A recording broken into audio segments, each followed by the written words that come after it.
जर तुम्हाला गुजराती खांडवी किंवा आपली सुरळीची वडी बनवता येत नसेल ना, तर तुम्ही माझ्या या व्हिडिओप्रमाणे एकदा ही सुरळीची वडी नक्की ट्राय करून पहा.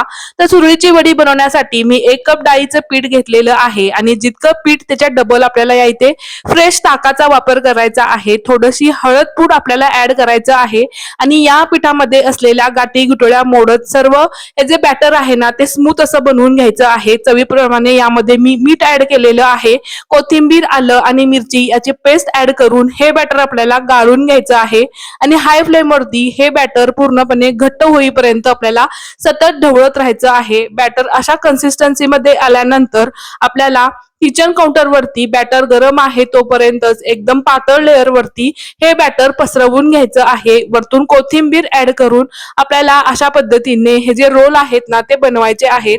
तर एकदम मस्त असे हे रोल तयार होतात. त्यानंतर तीळ जिरे यांचा बेसिक तडका आपल्याला या खांडवीवरती द्यायचा आहे. तर मस्त कोथिंबीरने गार्निश करून आपली खांडवी या इथे खाण्यासाठी तयार आहे.